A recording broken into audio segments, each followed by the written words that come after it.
Bismillahirrahmanirrahim. Assalamualaikum warahmatullahi wabarakatuh. Innal hamdalillah nahmaduhu wa nasta'inuhu wa nastaghfiruh. Wa na'udzu billahi min syururi anfusina wa min sayyiati a'malina. May yahdihillahu fala mudhillalah wa may yudlilhu fala hadiyalah. Asyhadu alla ilaha illallah wahdahu la syarikalah wa asyhadu anna Muhammadan Rasulullah la nabiyya ba'da. Allahumma sholli ala Muhammad wa ala ali Muhammad. Ya ayyuhalladzina amanu taqullah wa qulu qawlan sadida yuslih lakum a'malakum wa yaghfir lakum dzunubakum wa may yuti'illaha wa rasulahu faqad faza fawzan 'azima.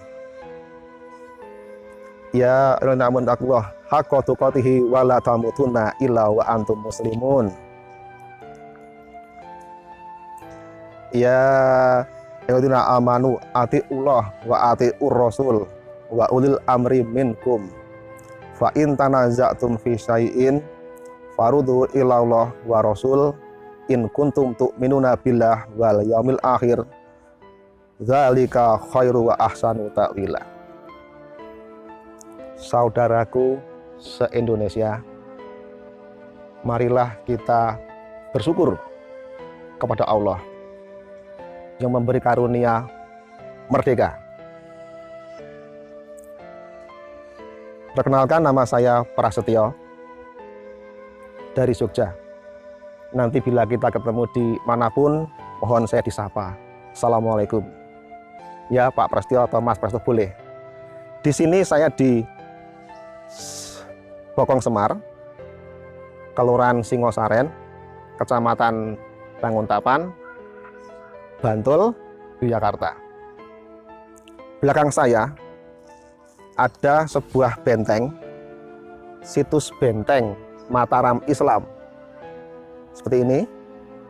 Kalau kita lanjutkan sampai ke kampung sebelah sana, sangat jauh.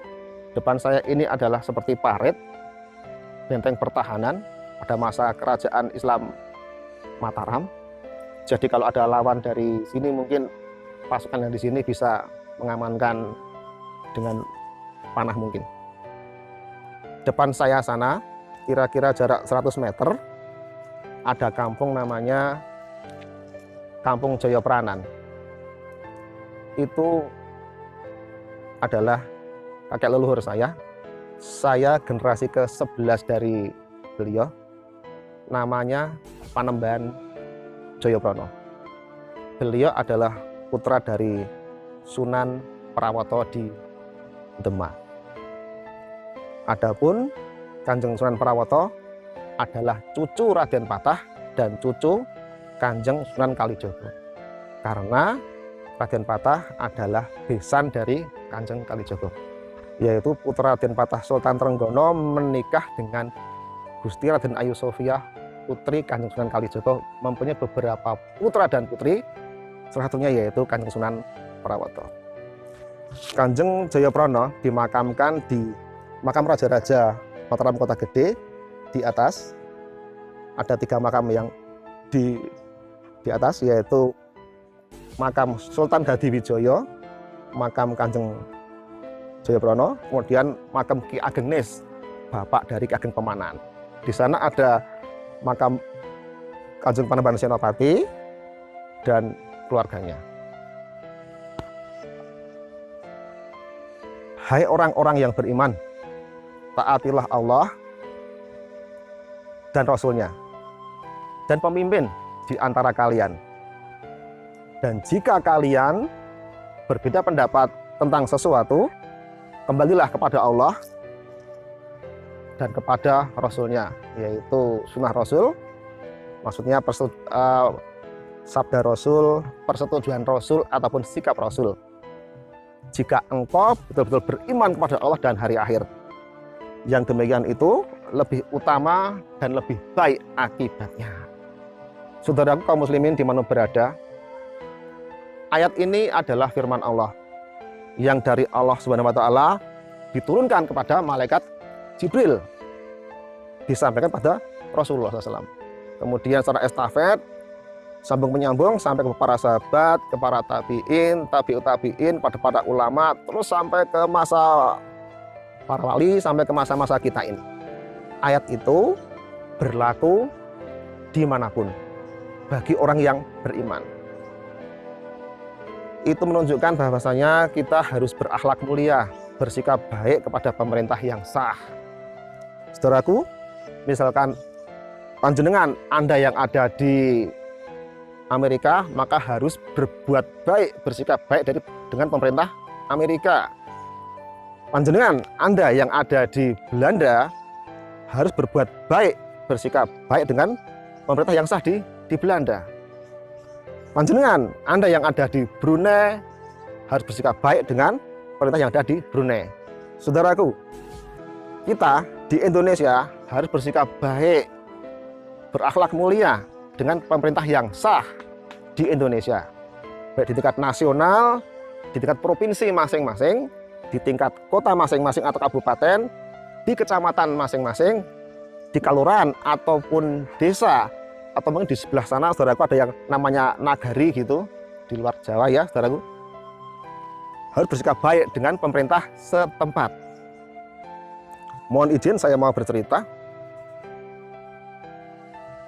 Kanjeng Sunan Kalijaga bertemu dengan Prabu Brawijaya V menyampaikan saran, nasihat, usulan, ataupun mungkin sedikit kritik 4 mata. Kenapa 4 mata? Kita manusia punya kelemahan dan punya kelebihan. Prabu Brawijaya, seorang pemimpin, seorang penguasa, sama punya kelebihan dan punya kelemahan. Saat Kanjeng Kalijaga bertemu dengan beliau, berbicara, maka kelemahan sang Prabu tidak boleh dipublikasi, tidak boleh disebarkan. Aib sang raja, aib sang penguasa tidak boleh disebarkan kepada rakyatnya. Para nabi, para wali tidak pernah mencontohkan menyebarkan aib penguasa. Kemudian saya boleh bercerita, Majapahit runtuh tahun 1478.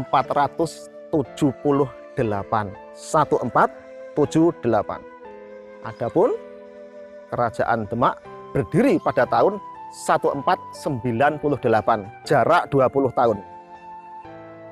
Majapahit runtuh tahun 1478, Demak berdiri 1498, jarak 20 tahun. Sang Raja Brawijaya V meninggalkan istana. Kenapa? Pada waktu itu ada kudeta yang saya nggak sebut namanya siapa pelakunya, dari kerajaan Daha. 1478 ada kudeta, pengkhianatan, sehingga sang raja pergi.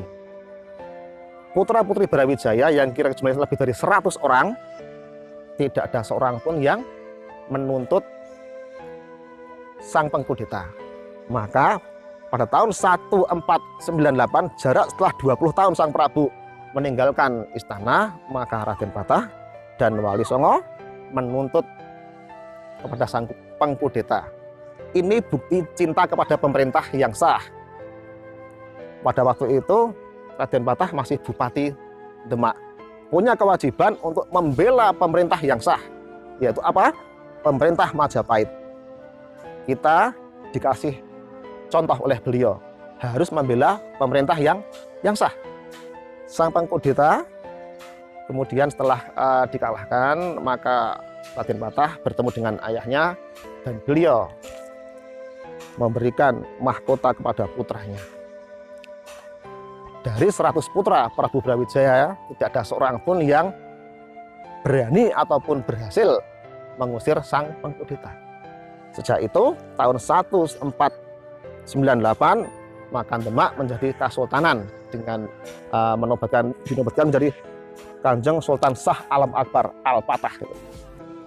Di Demak itu Islam mencintai pemerintah, bersikap baik pada pemerintah yang sah. Jika pemerintah ada yang mengkudeta ataupun ada yang makar, kita wajib untuk membela. Perhatikan, tahun 1511 Raden Patah, Pati Unus menyerang Portugis di Malaka untuk melindungi Nusantara dari pengaruh Portugis. Kita bayangkan, pemerintah yang sah. Portugis masuk ke Malaka 1511, kita kira-kira 12.000 tentara, kita masuk ke Palembang menyerang Portugis di Malaka untuk melindungi Nusantara. Jadi kita sebagai orang Islam, orang yang beriman, wajib untuk membela pemerintah. Yuk, kemudian ada pertanyaan, ya Ustadz,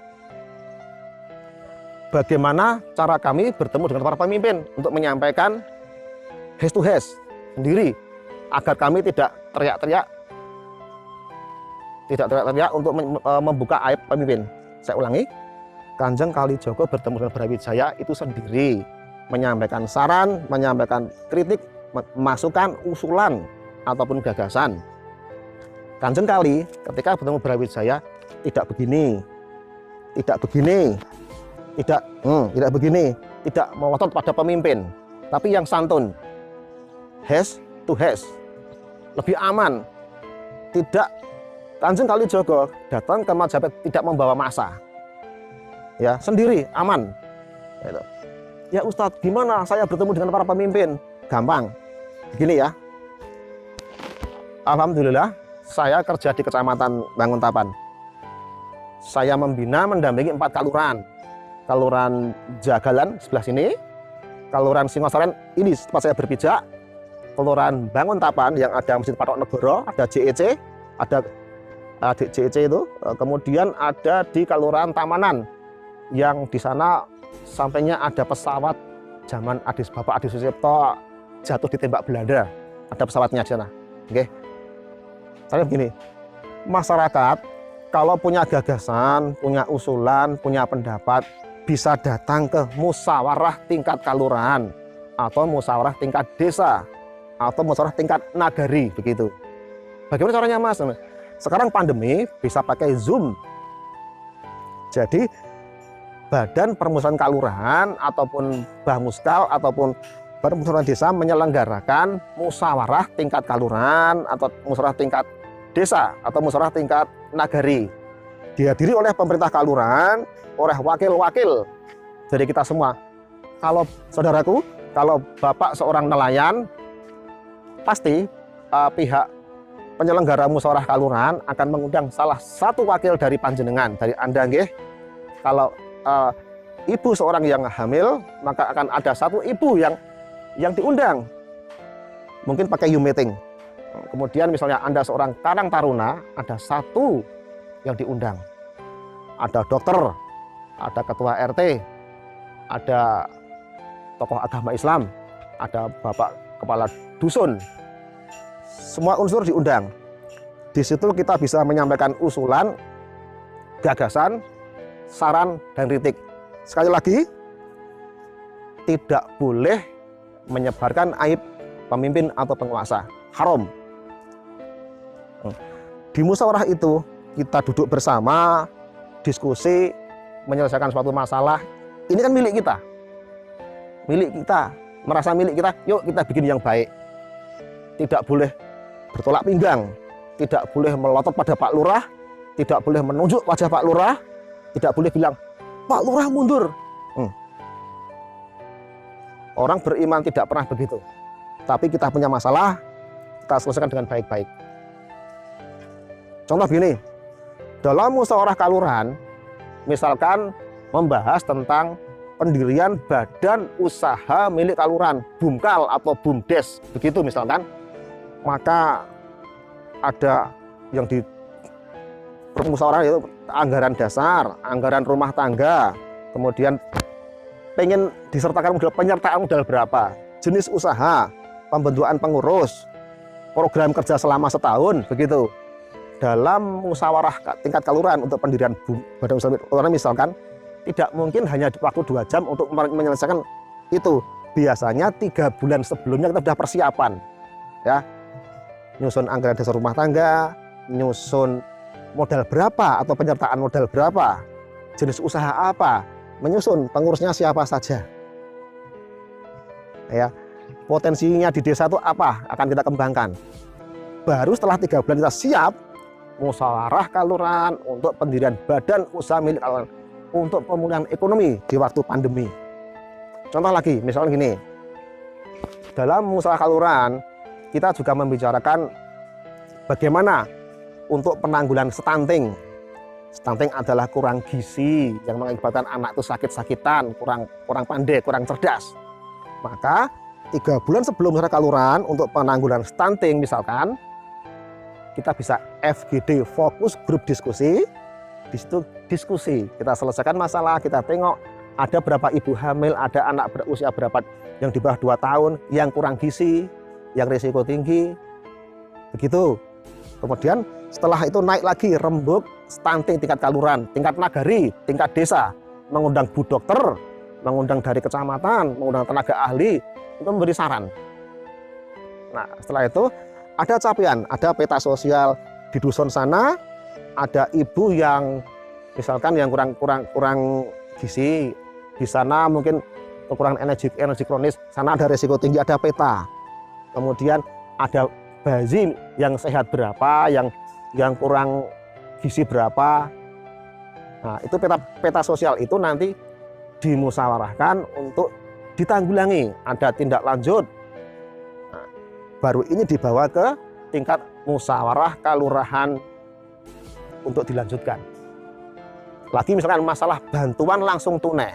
Begini kawan-kawan semua ya. Bantuan langsung tunai. Misalkan bapak itu jatuh miskin. Itu disabilitas atau bagaimana. Maka ada musyawarah kelurahan khusus, muskalkus atau musyawarah desa khusus. Nah, sebelum dibawa ke muskalkus, mungkin Bapak RT ataupun ada 2 orang yang dipercaya, saya yakin mengatakan itu sedang jatuh miskin, layak. Lalu ini dibawa ke musyawarah kelurahan khusus. Nanti forumnya yang menentukan adalah musyawarah kelurahan khusus sebagai keluarga penerima manfaat. Nah, jadi intinya kita semua caranya di musyawarah ya dengan cara yang baik. Yang baik, tidak boleh, saya ulangi lagi, kita sebagai orang beriman tidak boleh menunjuk wajah pemimpin. Tidak sopan itu. Tidak boleh bertolak pinggang, tidak boleh teriak-teriak. Yang sopan. Islam ini didakwahkan dengan baik. Rasulullah itu orang yang paling baik. Bahkan musuhnya pun akan mengatakan dia orang yang baik.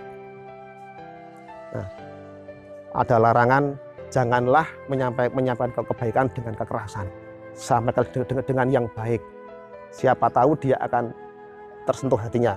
Ambil hatinya, jangan disakiti. Mungkin itu yang bisa saya sampaikan. Kalau ada salah itu dari saya.